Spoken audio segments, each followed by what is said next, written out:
Ever noticed how the silence of retirement can be so much louder than the noise of a busy office? For years, I fantasized about the day I'd hang it all up.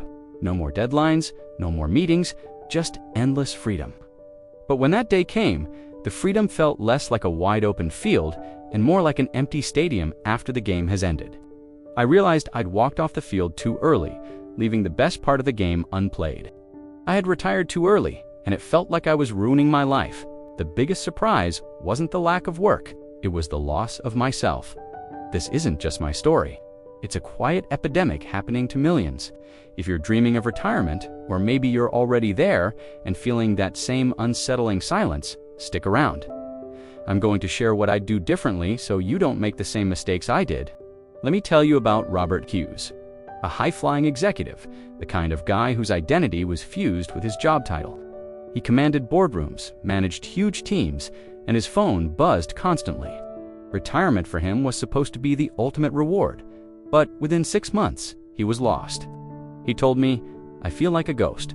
I walk into a room and nobody knows who I am anymore. Without my work, I'm just nothing." Robert had fallen into what I call the retirement void. It's that chasm between the structured, purposeful life of work and the unstructured, often isolating reality of retirement. His days, once packed with high-stakes decisions, were now filled with, well, nothing. The golf course got old, the travel felt aimless, and the lunches with former colleagues just reminded him of the world he'd left behind. His story is a powerful warning. We spend decades building a professional identity, and then we're expected to just switch it off, cold turkey. It's like being a star athlete who suddenly has to forget how to play. The void Robert felt is real, and it's swallowing up people who thought they had it all figured out. The first trap most people fall into is the boredom trap. We're wired for challenge. Our brains thrive on solving problems and learning new things. When you work, your brain gets a steady diet of dopamine hits from meeting a deadline, closing a deal, or solving a tough problem. When you retire, that supply gets cut off. It's a form of dopamine withdrawal. Suddenly, your biggest challenge of the day might be deciding what to have for lunch. This isn't just about being bored, it's a neurological starvation. The brain, deprived of stimulation, starts to feel sluggish and unmotivated. You lose your edge. The drive that propelled you for 40 years just evaporates. It's why so many retirees feel a creeping sense of apathy and even depression. We weren't designed to just sit on the sidelines. We need to be in the game, feeling the pressure and the thrill of the chase. Then there's the cold, hard reality of financial erosion. You might have a great nest egg, but inflation is a silent thief. What looks like a fortune today can dwindle surprisingly fast over 20 or 30 years. But it's not just the math, it's the psychology. I call it the bagman syndrome. It's this irrational fear that you're going to run out of money and end up destitute, no matter how much you have saved. When you're earning, you have a sense of control. You can always work a little harder, take on a new project. In retirement, you're just watching the numbers go down. Every market dip, every unexpected expense feels like a personal attack on your security. This constant financial anxiety erodes your peace of mind and makes it impossible to enjoy the freedom you worked so hard for. You stop living and start just, not dying. Perhaps the most painful part is skill decay. The skills you spent a lifetime honing start to atrophy from disuse. Think of a master craftsman who stops working with their hands. They lose their touch. It's the same with our professional skills. You go from being the go-to expert in your field to feeling irrelevant and invisible. Your industry moves on, new technologies emerge, and suddenly the language everyone is speaking sounds foreign. This isn't just about your resume, it's about your sense of value.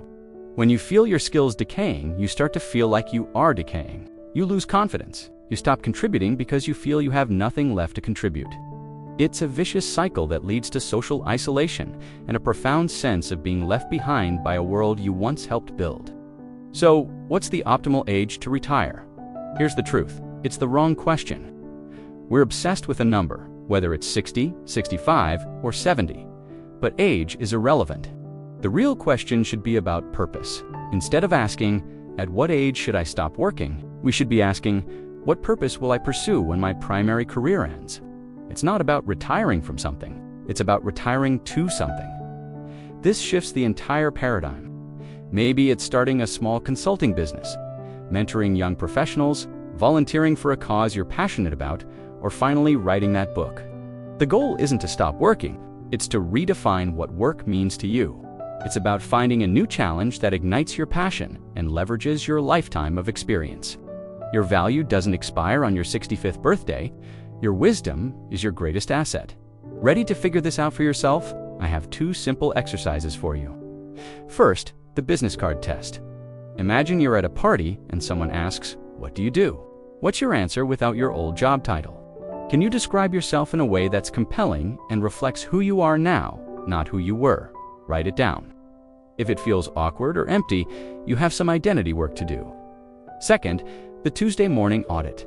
Take a look at your calendar for next Tuesday at 10 a.m. What's scheduled? Is it something that challenges you, connects you with others, or gives you a sense of purpose? Or is it just empty space? If your Tuesday mornings are consistently blank, it's a red flag that you're falling into the void. These aren't just thought experiments. They're diagnostic tools to see if your retirement is truly fulfilling. If this conversation resonates with you and you're tired of feeling like you've been put out to pasture, you're not alone. I've learned that the key isn't to escape work, but to reimagine it. It's about creating a life that blends wisdom and experience with a fresh sense of purpose. We're building a community of people who are doing just that, what we call modern elders. We're rewriting the rules of work and retirement.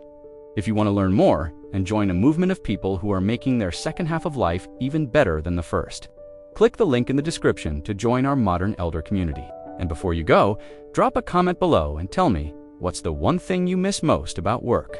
Or if you're not retired, what do you think you'll miss? I read every comment. Thanks for watching, and I'll see you in the next video.